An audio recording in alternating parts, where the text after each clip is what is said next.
There's my sound effects. Here we go. Now we're rolling.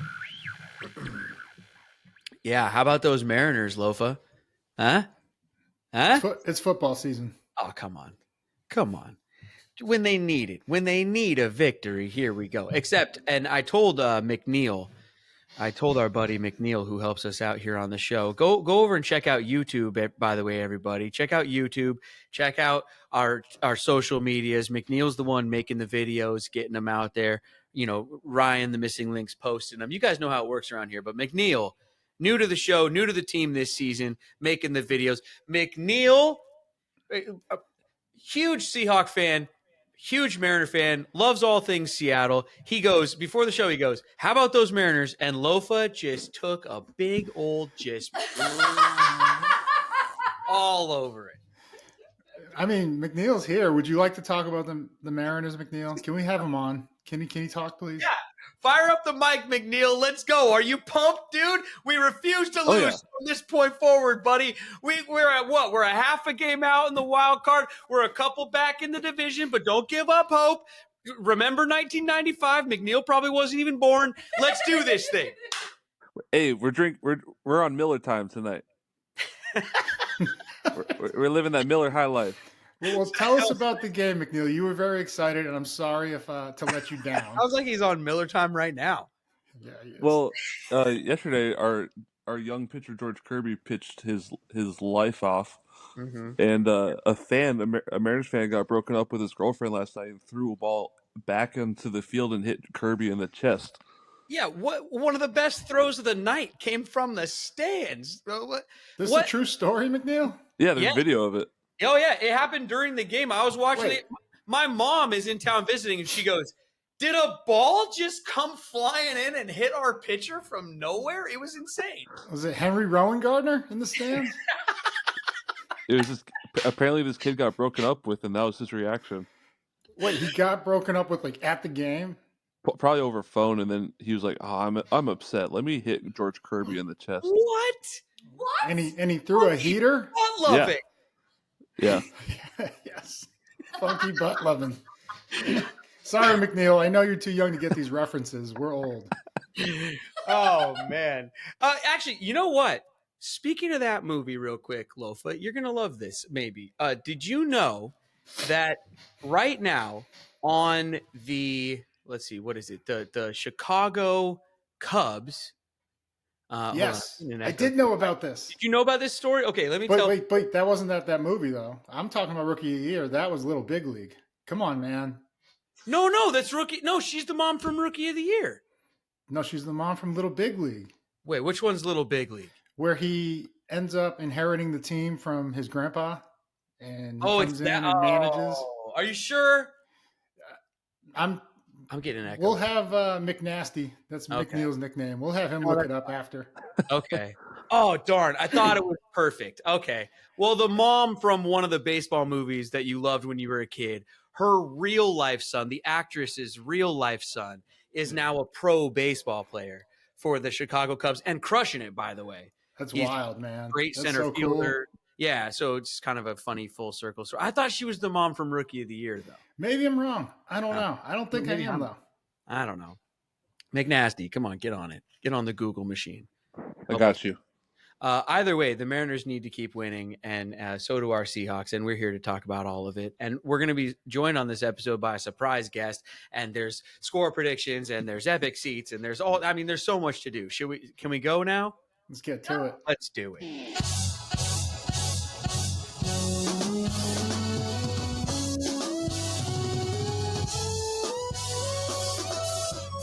Take 12 if you want to run uncut. Yeah. Unapologetic from the jump. Yeah. And no politics in this club. Just dirt from the streets and the clicks in the mud. Take 12. Best podcast for the Seahawks. #1 sports talk. Yeah, we got it on live. Take 12. Every episode, 12 hot takes. And we reppin' for Seattle, my place. It's the Take 12 podcast. Lofa, you are correct. Ashley Crow, who played Billy Haywood's mom in Little Big League, which is the movie from 1994. She is the real-life mother of Pete Crow Armstrong. who now plays for the Chicago Cubs. Ah, Armstrong. What a great name for a pitcher. No, center fielder. Damn, I thought he was a pitcher. I was wrong too then. Samsonite. I was way off. Welcome to the show, everybody. He's Lofa and T2. I'm Brett Davern. Producer Katie's here. McNeil's here. The whole crew's here. The whole gang's hanging out. Later in the episode, our Zoom will be interrupted, not rudely, by a surprise guest who is waiting in the wings. You could take some guesses. He played for the Giants, so that's a big clue right off the bat. Also, a two-time national champion in college and a Super Bowl champion in the NFL, and absolute beast, right? Lofa from Pasadena, California. That's about all the clues I'll give for now, maybe. I think it's Rancho Cucamonga. Oh, is it? Well, Wikipedia has Pasadena on. Well, he's probably born in Pasadena. But. Okay, wouldn't be the last time I got let down by Wikipedia. Oh, high school Rancho Cucamonga. Yeah, there you go. Yes, there's an old Bugs Bunny cartoon that my kids are obsessed with, where Bugs Bunny himself says Cucamonga, and that's in my head every time I say that. So, good story. Welcome to the show, everybody. This week, the Seahawks, they travel to New York City to take on the Giants on Monday Night Football. Your favorite Seahawks podcast, the Take 12 podcast, will be on the ground in New York City. We are having a blowout bash Sunday Night Football watch party. That's the day before Monday Night Football. So if you want to watch Sunday Night Football, if you're in New York City, if you live in the tri-state area, if you traveled there for the Seahawks game, if you're looking for something to do and you want to come drink a few beers or not drink a few beers, bid on some auction items, buy some raffle tickets, partial proceeds going to Mission Outdoors, a charity we work with all the time. If you want to come be part of all of that, stop by Carlo East. It's in Manhattan. It's the Seahawks bar in New York anyway, so it's where you should be anyway. And Lofa and us and Leroy Hill will be there, and plenty of other fun Seahawk guests, possibly even some surprise guests at that party. Correct, Lofa? That is correct. Oh, yeah. And there will be we'll some surprises. There's also merchandise. I mean, we got stuff that the guys are going to sign. We'll live auction that stuff off. I'll be grabbing the mic. It's going to be a great time. So if you're in New York or in the area, or know a Seahawk fan who will be, tell them that this is going on. It's a free cover. There's no tickets or anything. I mean, just show up to the bar and get ready to buy raffle tickets and maybe give something to a good cause. But you don't really even have to. If you want to just come, shake hands, say hi, and watch a little football, that's fine too. So we will be there. And also, our show is brought to you by Wiener Schnitzel, 2 locations in Western Washington, Everett and Fife. Fife and Everett. Go in. Get a chili dog, get a chili burger, get some root beer floats, some mini corn dogs, and mention the Take 12 podcast at Wiener Schnitzel and get a free small soda with any other purchase. We love Wiener Schnitzel and we appreciate their support. Lofa, the Seahawks, we are traveling to New York, buddy. I mean, we're 2-1. We're riding high after the win against Carolina. The Giants, we saw what they did week 1. They laid a big egg against Dallas, but then Dallas just lost to Arizona. The Giants will always have some fight in them with Dable as their head coach, won't they? I'm sure you'll tell us that. What should we expect from the game? Coming up on Monday, we get a relaxing weekend, and then we watch the game on Monday. Yeah, we get to save our anxiety for Monday and our stress levels. Yeah, it's just the Giants have kind of been up and down, and they kind of go as really Saquon goes more than Daniel Jones goes. I know Daniel just got that big contract, and a lot's been put on him to really carry this team, but it's always been Saquon, and he, of course he's going to get healthy for us, right? They said there's a chance that he might make it. Injury report Hey, what? Oh, here we go. And we got our guest on. There we go. I told you. Ladies and gentlemen. My favorite part of our podcast is getting interrupted by our guests in the best way possible. So I gave out some clues at the beginning of the episode, but now he's here, and we can announce that our guest. And for those of you that had the right guesses out there, good for you. The guest on this episode is Terrell Thomas. Terrell, how you doing, man? What's up? Welcome to the show. T2. How you I'm doing? doing great, man. I appreciate being on this wonderful podcast with the legend Lofa and the big man Brett. And I'm excited to talk some Giants and Seahawks football. I'm just excited to finally get to meet you. Maybe at the end of this, I can call you T2 as well, because that is Sure. a badass nickname. I was explaining to my son, who plays baseball mostly, but I mean, he's a budding athlete, and I was explaining to him that you can't pick your own nickname. Not at all. He didn't understand. He was like, "Why not? I have a good idea." And I was like, "No, that's not how it works." T2. I mean, it seems pretty obvious how you got that one, but when did that start?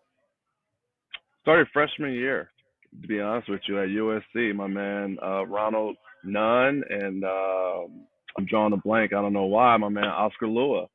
They were calling Big me Louie. TT, and I was like, man, you can't call me TT. That's what they call my mom. Like, I don't know any man being called TT like that's just a badass. Like TT just sounds like two lowercase T's. So he started calling me T2, and it stuck, man. And I've ran with it ever since. Yeah, it sounds like what my son has to do between the second and third inning of most of his games. Literally Exactly. run off in TT. Lofa, do you remember when you met TT, you laid eyes on him for the first time and all Ouch.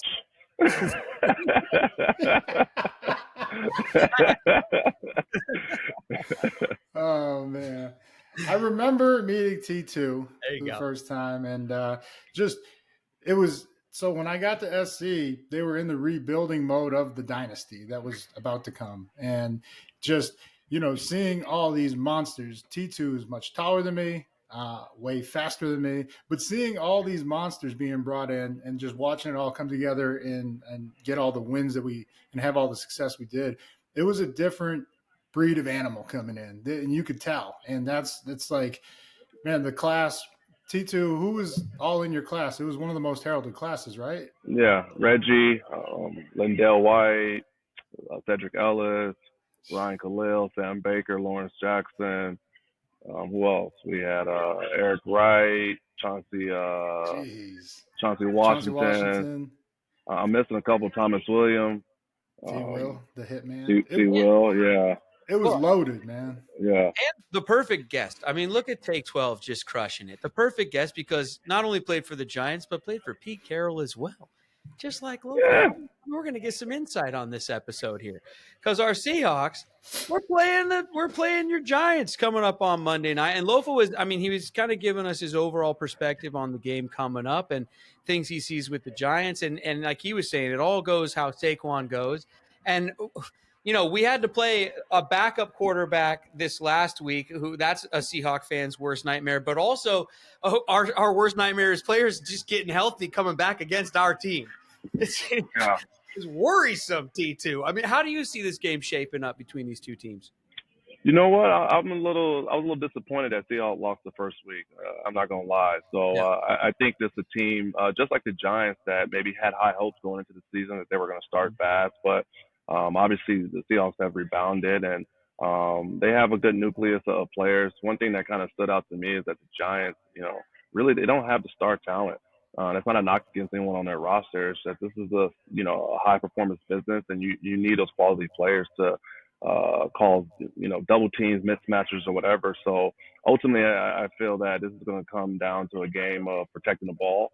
I don't know how the weather's going to be, but I know that's one of the struggles for the Giants with turnovers, and obviously Pete's defense has always been optimistic and whatnot. Oh, totally. I mean, and that's what we saw this last week against Carolina. They finally forced some turnovers. The defense looked good. We were talking about Lofa on our recap show about the run defense showed up and Clint Hurt being up in the booth and all of that. And I mean, if you're going to put that to the test, Saquon Barkley is a good test to put that up against. Well, yeah, not just Saquon, but Breida too. Yep. I know he had a tough time to getting started against the Niners last week, but I mean, everybody has. That defense is, filthy. So I expect them to come out, not put everything on Daniel Jones' shoulder or his arm, and even even use him running the ball a little. Like I think that's where they've had a lot of success in the past. Is if it's not there, just take off because Daniel Jones can run, and Yeah. so we'll see what happens. Yeah, he Yeah. can't. That's what I was going to say. Which Daniel Jones is showing up to this game is a big question, I think. It's gonna be a gut check for them. Not to cut you off, folks. It's gonna be a gut check for them. They got to show out this week. Starting 1-3, the Giant faithful are not that friendly in New York, so having another L at home is not gonna look too good. Okay, so you said it, T2. When things are good, they're great over there, right? So, Yeah. did you have any times where you hit a slump, the team wasn't winning, and like you heard it, or you were on page 6 or whatever it is? Definitely. That's one thing I've learned early in my career. Do not, read the news clippings on the media because they will tear you down out there. But ultimately, they're very passionate fans. They feel like they contribute to your success. When you're winning, they're rowdy and they're loving you. I've seen both sides of the New York media and the fans, and ultimately, you have to perform. So you take it for a grain of salt. We sucked that time, so we kind of deserved it. But, there were other times where we weren't performing. We're up by 3 at halftime and they're booing us. So that's just the New York fans in general. Yeah. Up by 3.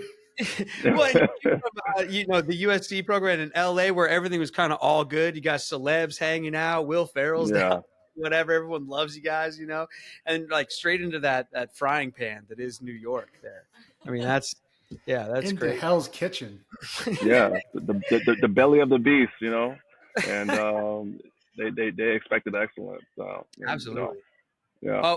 What about playing for a guy like Pete? I mean, we love him up here with everything he's done with the Seahawks and stuff like that. And I mean, he's still doing it at his age. He just his last game, he sprinted like 40 yards to call a timeout. He forgot chronologically his own calendar or whatever. I don't know, but like he's the fountain of youth. He's high energy. I mean, you played for him back in the day when he was at USC. Like, what's he like? Pete's just a mastermind, man. He's a great judge of character. He knows how to coach each and every player to their strength. I think he's mastered that you can't coach every player the same way, and he does a good job of blending the superstars with the average guys and getting the most out of people. One of the hardest things for me with Pete was when I had a short run with Seattle coming from Coach Coughlin. It was like Disneyland the way we practiced and just the meetings and how he ran everything. It was just like at USC, and I was just like, man, I got kind of the short end of the stick of my NFL career in regards to how Seattle was ran. But he's always did a good job of making sure the guys have fun, but also getting the most out of them and knowing when to work. Mm-hmm. Yeah, that competition. So T2, what about, because the one group he did spend a lot of time with was always the DBs, and yes. I see his old ass over there teaching the kick step. What can you tell us about the kick step that we don't know? Because I don't know the kick step. All the years I've been there, I haven't mastered the kick step. Well, Pete's kick step was a little bit different. Pete's kick step was to keep everything funneled inside so that a guy like Lofa and T2 can have 100+ tackles, a couple of interceptions, and just be this all-American fucking stud. Excuse my language, but after I learned football a little bit, I realized that, man, I was just, kind of helping the defense. And I got older. I realized you got to find a way to make plays within the defense. But the Pete's kick step was legendary. Ultimately, it's a patient step. You're taking away the outside, which is the number one route that can kind of beat you, and it's the fade ball. We take that away. We funnel everything inside with a good pass rush. And obviously, you think a guy like Richard Sherman, who really excelled at that. He was amazing, and he played to the technique. He played technique perfect. Well, you're a guy that excelled at cornerback also, though. What do you see out of – we got a young secondary up here in Seattle, but then also are there guys on the Giants that you're looking at, and who do you like while you watch these young guys play your position? I really don't watch too much of the NFL this day and age. I kind of just peek in here and there. I really like my guy Sauce Gardner. I like Sultan and with the Broncos. Mm-hmm. And obviously, I'm a Dory fan because of USC. I thought he's done a good job for us in playing the nickel spot and returning. But it's a tough position playing the NFL, man. Especially the way the league caters to the offense and his receivers and how you can hit them. His receivers are fearless. It's like 7-on-7. So we get the burden of the pass rush or the lack of pass rush, or someone blowing a coverage and we get ran over by a running back. The corners always are taking the blame for the defense. But it's a tough position to play in the NFL. I was getting called an old man last weekend in my own house by my friends because I was complaining because like every deep ball now they either catch it and it's awesome or if it's not a catch and if the ball is not completed but the ball is anywhere close, you're just looking for flags. And I was complaining, going just like, this is this new NFL and everyone's calling me an old man and like that I'm some old hat. And I'm going, there's no way they called as many back in the day that they do now, or like that you can't even touch them now. I mean, you can't get within a couple of yards of a receiver these days. And that was like some of the fun of the game. Am I right? Or are my friends right? Is it the same as it always has been? But they are calling more now, aren't they? Who are you guys? I think you're both right. I think the calls are definitely offense oriented. I think the game has changed because of fantasy football and really you want to put points on the board, keeps the fans engaged. But I also think your friends are right in calling you old as well. So come on, no. Come on, say it. That's that TT comment, man. all right. Elephant never forgets. He had to get back. He had to get his get back. The Miami Dolphins, I mean, they put up the 70, which is just, I mean, is there something to that, or did they just hang 70 on them?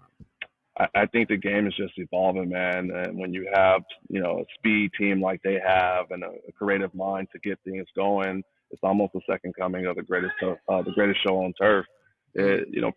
Personnel matters. I look at, my Giants and I just don't see the star set of guys to really help Daniel Jones. I think he's a really good quarterback.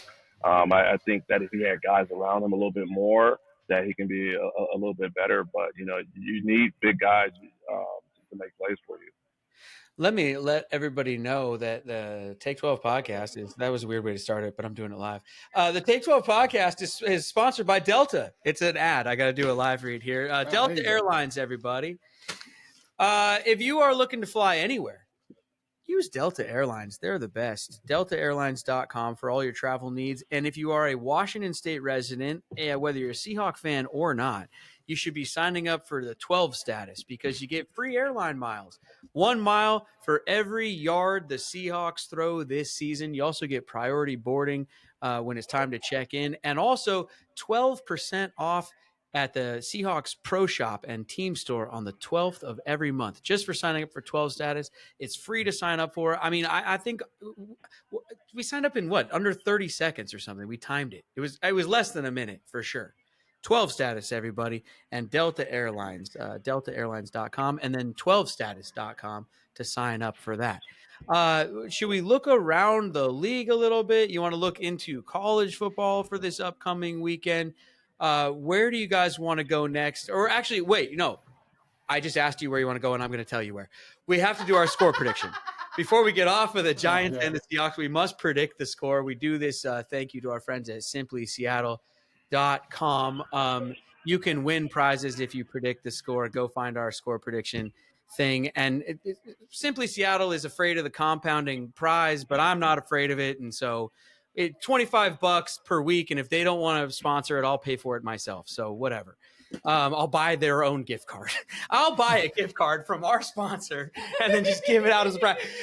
Anyway, they would have given it doesn't matter. The point is Simply Seattle and a score prediction challenge. Lofa, what do you think the score of the game will be? I'm going to let our guest go first. I appreciate that. I'm going to go 24-6 Giants. And I'm going to tell you why. Geno has been outstanding in Seattle, but he sucks in New York. So I'm banking on that. That's just hate on the Jets, man. Oh man. I think somebody's still upset about all those false starts in Seattle or something. Were you on that team? Anyway, Lofa, what do you got? Thinking back to the last 3 games for the Giants, I see they gave up 40 to the Cowboys, 28 to the Cardinals, and 30 to the Giants. So I say we stay hot on offense. Uh-huh. And I got the Hawks 34 and the Giants, I give them 20. Okay.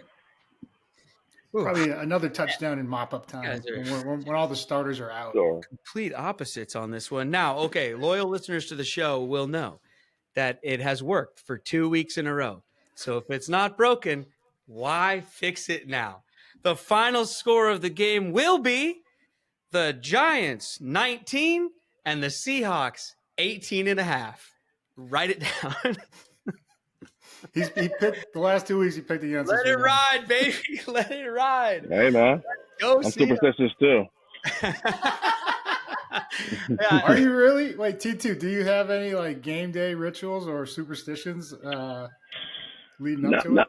Not really game day, but I try not to split poles. If my kids are trying to walk one way, I'll grab them and like by the hair and like pull them back around.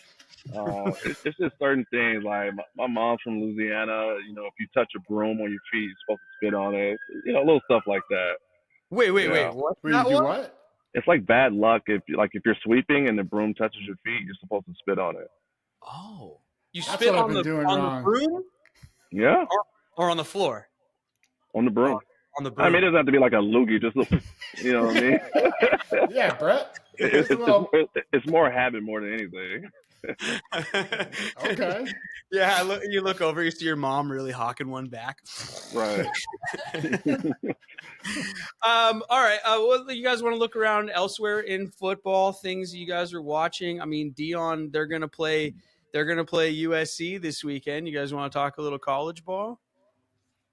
Let's do it. T2, what do you think about that one? Well, you know what? A friend of mine sent me a text message recently, and it had something to do with some old stats. And I had to, really define those numbers a little bit. And I found out that I have one more career interception than my man, the legend, Lofa and T2 at USC. And I had to fact check him real quick. So he had more return yards, but, he's closer to the ball. There's no one in front of him.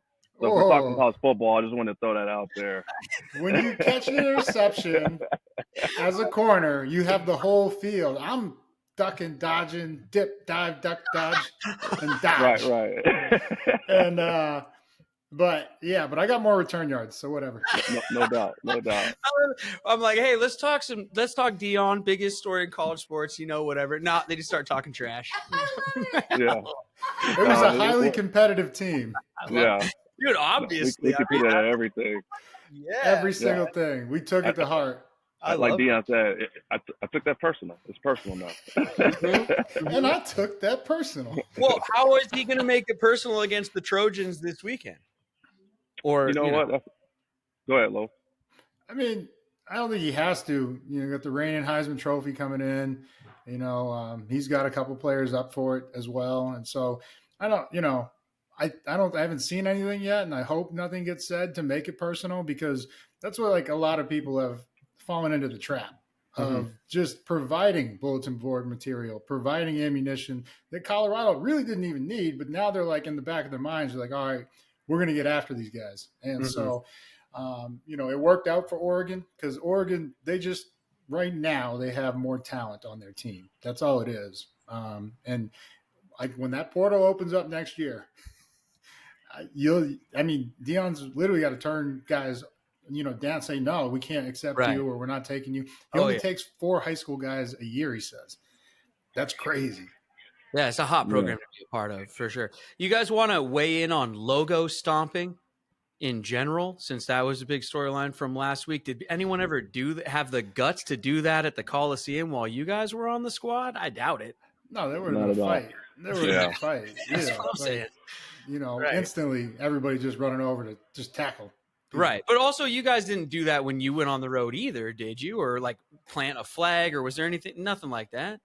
I don't remember anything like that. No, not at all. The crazy part, we were so good, we didn't really take our game serious. We were playing walk ball and kicking field goals and stuff, because we kicked each other's butt throughout the week. We knew we were about to kick their ass. But in regards to Colorado, man, I'm excited for what Dion's doing, and I think Lofa hit it right on the head. Next year, they're going to be loaded, man. He's bringing a different type of energy to college football. And hopefully our Trojans take care of business. I think this should be another similar blowout. If we're being honest, the way we're running the ball, Caleb throwing the ball and whatnot, and it's a good test for our defense. Lofa, how do you think the game will turn out? I think we win. I don't want to say easily, but we pull away at the end comfortably. Kind of like what happened in Arizona State. Like we didn't sleepwalk, but we didn't execute, especially on third downs, and that's what was kind of worrisome. Is I don't know if we're just trying to get Caleb the Heisman again. He's gonna if we just keep winning, and I think that's what has to be at the back of everyone's mind. Just hey, we got to get out of here with a win, otherwise it won't matter. Right. Well, it's not going to matter anyway because Michael Penix and the best receiving core in the entire country is going to have something to say about the Heisman when it's all said and done. Yeah. Anyways. What, you don't like 900 yards a game and like 7 touchdowns? Is that November 4th? We'll worry about that when we get there. All right. We don't look. Champions don't look ahead. We take care of business at hand. And so, I think we do win. But like last week, we had over 200 yards of rush offense, and just didn't keep running the ball. That was just kind of confusing, especially in the red zone. Yeah, definitely. That was the only thing that's concerning. But they'll get it right, get it fixed, watch the tape. But anytime your offense puts up 42, you can't complain. So, like, if we do lose a game while putting up 42, it's, defense. We're mad. Anything over 14. When we were in college together, anything over 14, like 17 is really like what they say is like, hey, that's 3 scores. Right. But we were pissed that we gave up more than 14. Mm-hmm. Wow. Yeah, well said, Loaf. I definitely agree, man. I would like to see our defense come out and, show the world that they can be dominant as well. That, obviously our offense is going to carry us a long way, but let's win the third down, continue to create some turnovers. Let's get to the quarterback and create some pressure. Yep. That's right where I want you guys. Thinking your defense is strong right when the Huskies come in. That's exactly where I want you. 2 other storylines I want to get your take on, and then we're getting out of here real quick.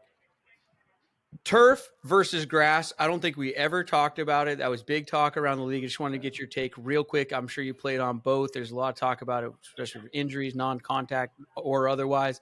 You got a take on turf versus grass? It's all about money. Turf is easier to manage. I definitely understand the component in the stadiums, but I think practice facilities should be all grass. Mm-hmm. Lofa? That's a solid take. I hadn't thought about that. All stadiums being all grass, and you can have turf. For like bad weather, like we do up here. But yeah, I liked turf. I'm like one of the outliers. One of the only guys. Like I don't know. No, I've heard that from a few. Yeah, definitely. I felt like I had better footing. Wasn't slipping as much.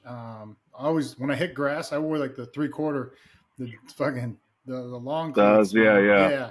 Because I wanted to make sure that I had the traction to turn and run and, use my agility, my quickness. Because, those guys were fast and I was not. The last one I have is almost as hot as that topic. I tried to lull you into sleep because what I wanted to come over the top with was Travis and Taylor. You guys got a take on Travis Kelce and Taylor Swift and the couple, the relationship that is taking the world and the NFL and the Swifties and everybody by storm?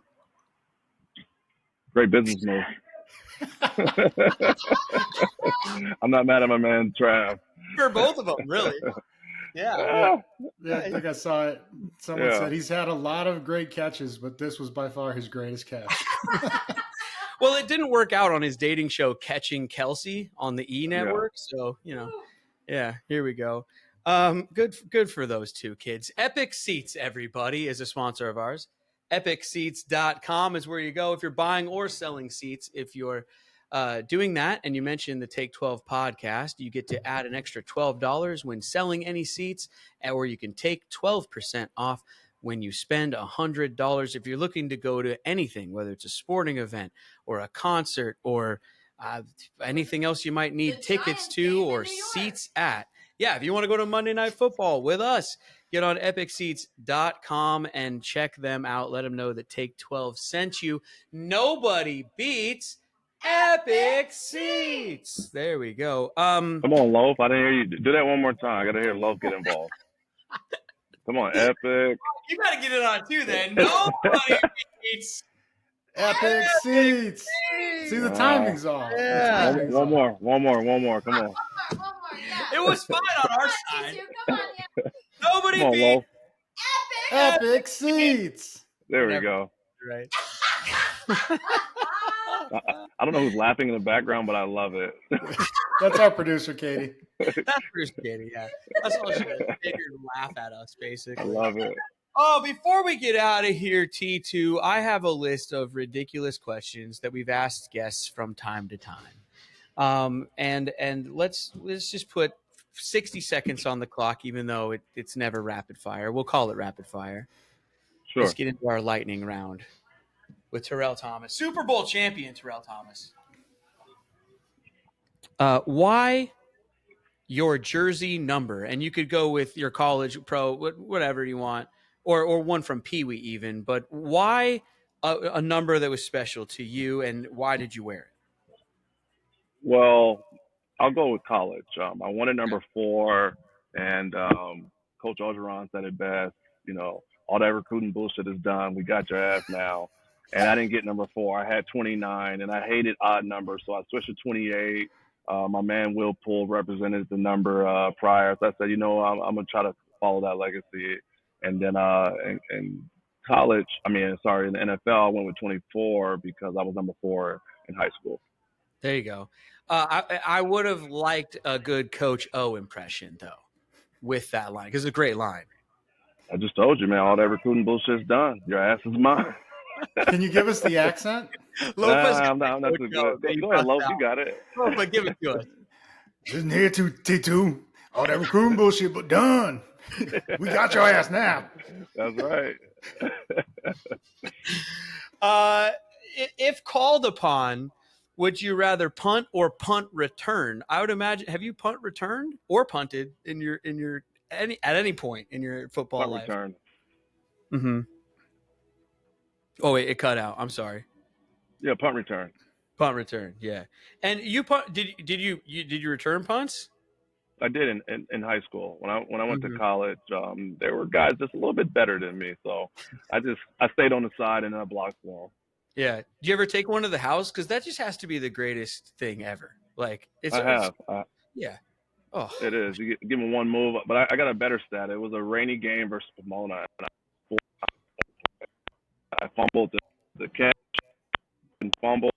I was running and up when I got hit on the ground, and I recovered the one.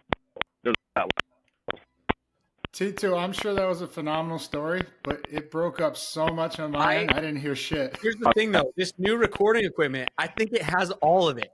So now, great. you and I will have to go back and listen to get it. I'm going to go back and listen to our podcast. I know they got it, though. What about a go-to halftime snack? Oh, we are kind of losing them. Yeah. Uh-oh. Are you losing me? What you got? Dial up. Wait, now I don't know.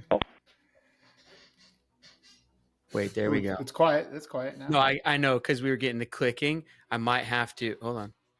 Oh, wait, he's back. But he's muted. And No, now he's frozen. He can mute himself. Uh-oh.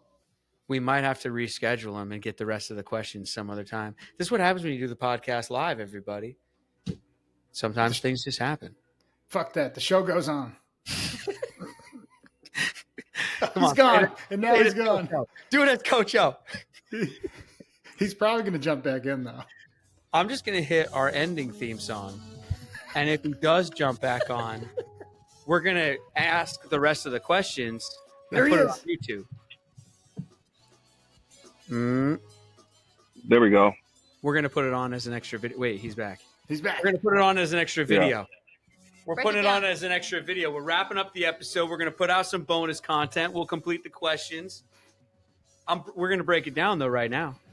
Thanks Let's for do listening it. to the Big 12 T2, you could podcast, break it down to everybody. whatever you want. Other Enjoy than the game on Monday night. It's on Monday night. But don't forget, if you are in New York City, if you have friends in New York City, if you know anyone who's even in like Connecticut or anywhere close, tell them to get down to Carlo East. It's a bar in Manhattan, in New York City. Just search for it. Carlo East with a W at the end of Carlo. And come on out and see us. No tickets. You don't have to buy anything. You don't have to reserve whatever. Just show up and hang out. T2, Lofa, hands up, hands in the middle. We finished the pod. It's like we're all dripping with sweat, like we just came off the field. T2, lead us through it. Or I mean, I am. I'm sweating. Giants on 3, Giants on me. 1, 2, 3. Wait, what's going on? Oh, nobody's ever done that. They got us in our own game, Lofa. No. That was messed up, T2. Nobody has ever done that, but that's diabolical. Love it. Thanks, man. Hey, man, I appreciate having you guys. Why can't we? It's my show now. How dare you